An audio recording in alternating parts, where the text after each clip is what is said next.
রমাজান মাসের ৭টি প্রস্তুতি নিয়ে আজকে আমরা কথা বলবো এবং আশা রাখবো যদি কোনো মুসলমান, কোনো মুমিন বান্দা এই ৭টি প্রস্তুতি গ্রহণ করতে পারে, রমাজান মাসের ইবাদত থেকে, সওয়াব থেকে, আমল থেকে কেউ চাইলেও তাকে থামিয়ে রাখতে পারবে না। বলেন সবাই ইনশাআল্লাহ। রমাজান মাসের প্রথম প্রস্তুতি হচ্ছে রমাজান মাস আসার পূর্বে, রোজা আসার পূর্বে বেশি বেশি তাওবা এবং ইস্তেগফার পাঠ করা। অনেকে ভাবে যে রোজার মাস আসলেই মনে হয় অটোমেটিক্যালি আমার সিনসগুলো, আমার যে গুনাহ আছে এগুলো মনে হয় অটোমেটিক্যালি ক্ষমা হয়ে যাবে। But in actual fact it's not like that. Ramadan মাস আসলে সাধারণভাবে আল্লাহ তাআলা বান্দার গুনাহকে ক্ষমা করে দেন, এটা সত্য। তবে যদি আপনার জীবনে গুনাহে কাবীরা থাকে, এটা তওবা ছাড়া, আল্লাহর কাছে পরিপূর্ণ তওবা করা ছাড়া it will never be forgiven. এটা কখনো ক্ষমা হবে না। কথার কথা আপনি সুদের সাথে জড়িত ছিলেন, কথার কথা আপনি জেনার সাথে জড়িত ছিলেন, কথার কথা আপনি অবৈধ ইনকামের ভেতরে আছেন, এমন কিছু সেন্সিটিভ গুনাহ আছে যেগুলোকে গুনাহে কাবীরা বলা হয়। এই গুনাহগুলো জাস্ট রমাজান মাস আসলেই ক্ষমা হয়ে যায়, ব্যাপারটা এরকম নয়। বরং এগুলো গুনাহের জন্য আল্লাহর কাছে তওবা করতে হয়। আল্লাহর কাছে খাঁটি দিলে তওবা করার পরেই আল্লাহ তাআলা বান্দাকে ক্ষমা করেন। আর যেহেতু রমাজান মাস সামনে আসছে, এজন্য আমরা সকলেই সবসময় পাঠ করব আস্তাগফিরুল্লাহ আস্তাগফিরুল্লাহ আল্লাহুম্মা গফিরলি। এই ইস্তেগফার আমরা বেশি বেশি পাঠ করব। হতে পারে আমাদের ইস্তেগফারের মাধ্যমে, তওবার মাধ্যমে, রোজার মাধ্যমে রমাজান মাসের ওয়াসিলা করে আমাদের গুনাহকে ক্ষমা করতে পারে একজন। বলেন সবাই তিনি কে? এক নাম্বার, বেশি বেশি তওবা এবং ইস্তেগফার পাঠ করা। ২ নাম্বার হচ্ছে আমরা যেন মানসিকভাবে প্রস্তুতি নিতে পারি যে আমরা কোনোভাবেই রমাজান মাসের কোনো প্রকার কোনো ইবাদত, কোনো আমল মিস দিব না। আমি মানসিকভাবে পরিপূর্ণ প্রস্তুত রমাজান মাসের পরিপূর্ণ সওয়াবটা অর্জন করার জন্য। যখন মানুষ মেন্টালি প্রিপেয়ার্ড হতে পারে, প্রস্তুত হতে পারে মানসিকভাবে, তখন সে যে কোনো একটা কাজকে ভালো করে করতে পারে। হঠাৎ করেই রমাজান মাস চলে আসলো, আপনি রেডি হতে পারলেন না, প্রস্তুত হতে পারলেন না, মানসিকভাবে না, শারীরিকভাবে না, আপনি ভালো পারফরমেন্স দিতে পারবেন না, আপনি ভালো পারফর্ম করতে পারবেন না। এই জন্য রমাজান মাসের আগেই আপনাকে মেন্টালি প্রিপারেশন নিতে হবে যে ইয়েস, সামনে রমাজান আসছে, it's coming, it's on the direction, এবং আমি প্রস্তুত আছি রমাজান মাসের পুরো রেওয়ার্ডটাকে আমি অ্যাচিভ করে ছাড়বো। বলেন সবাই ইনশাআল্লাহ। এটা হচ্ছে ২ নাম্বার প্রস্তুতি। ৩ নাম্বার প্রস্তুতি হচ্ছে রমাজান মাস আসার আগেই বিগত রমাজানে যে রোজাগুলো আপনার কাজা হয়ে গেছে সেগুলোকে শাবান মাস থেকেই আদায় করা শুরু করা। যেমন কোনো নারীর পিরিয়ডের জন্য বিগত রমাজান মাসে রোজা কাজা হয়ে গেছে, অথবা কোনো পুরুষের চাকরির ব্যস্ততায় হোক, ব্যবসার জন্য হোক, অসুস্থতার জন্য হোক, মুসাফির হওয়ার জন্য হোক, what ever the reason is, আপনার রোজাটা কাজা হয়ে গেছিল। তাহলে এখন কি করতে হবে? ২০২৬ সালের যে রোজাটা আপনি পাচ্ছেন, এই রোজাটা আসার আগেই শাবান মাসে যত রোজা বিগত সময়ে কাজা হয়েছে এই সময়ে কাজাগুলো তুলতে হবে। রাজি আছেন তো সবাই ইনশাআল্লাহ? এটা খুবই খুবই গুরুত্বপূর্ণ। এবার আসুন আমরা let's talk about the fourth preparation of Ramadan. আমরা ৪ নাম্বার প্রস্তুতিকে যাচ্ছি এই মুহূর্তে, এবং এই ৪ নাম্বার প্রিপারেশনটা very important. So listen to me with such a rapt attention, almost like a chatak bird. চাতক পাখির মতো চেয়ে প্রত্যেকটা পয়েন্ট বোঝার ট্রাই করবেন এই মুহূর্তে। রমাজান মাস আসার আগে সবচেয়ে বড় প্রস্তুতি হচ্ছে নিজের অন্তরকে শিরক এবং হিংসামুক্ত করা। যে বান্দা শিরকের গুনাহে মগ্ন থাকে, যে বান্দা হিংসার মতো গুনাহে মগ্ন থাকে, তার রোজার সওয়াব হবে না।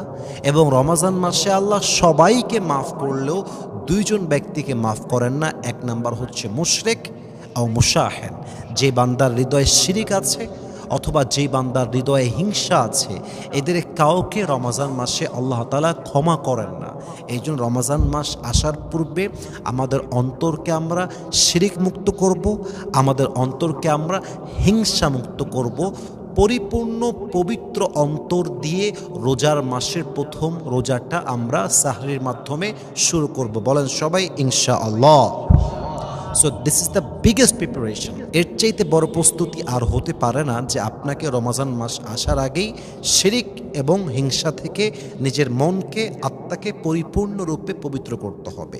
5 নাম্বার, রমজান মাসের সবচেয়ে বড় প্রস্তুতি হচ্ছে knowing the rules and regulations of Ramadan of fasting. Ramzan মাসের রোজা কোন কোন কারণে ভেঙে যায়, কোন কোন কারণে হালকা হয়ে যায়, সাহরির লাস্ট টাইমটা কখন, কেমন করে আমরা রোজাটা রাখবো, কোন কোন কারণে রোজা নষ্ট হতে পারে, এই প্রত্যেকটা বেসিক যে বিধানগুলো আছে রোজার, একজন মুসলমান হিসেবে এটা আপনার জন্য জানা অনেক বেশি জরুরি।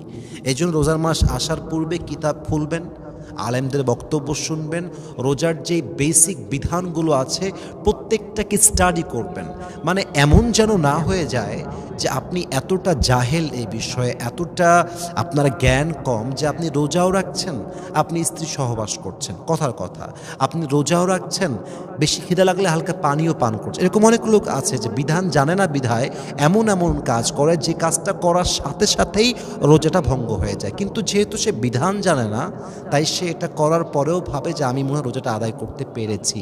অতএব যদি রোজাকে পরিপূর্ণভাবে আদায় করতে চান, রোজার প্রত্যেকটা বেসিক যে বিধান আছে এইটা জানার দরকার। বলেন তো সবাই আছে না নাই? 6 নাম্বার প্রস্তুতি, অবশ্যই রোজার মাস আসার আগে একটা ডায়েরি নেবেন, অথবা একটা খাতা নেবেন, অথবা যে কোনো একটা কাগজ আপনার হাতে নেবেন।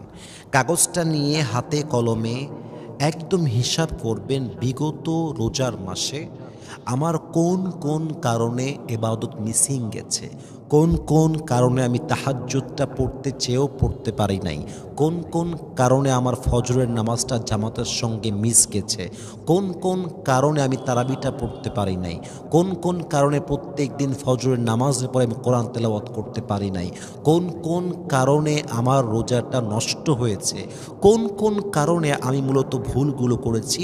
প্রত্যেকটা কারণকে আপনার কাগজে লিখতে হবে যে এই মিস্টেকের জন্য আমি আমলটা করতে পারি নাই।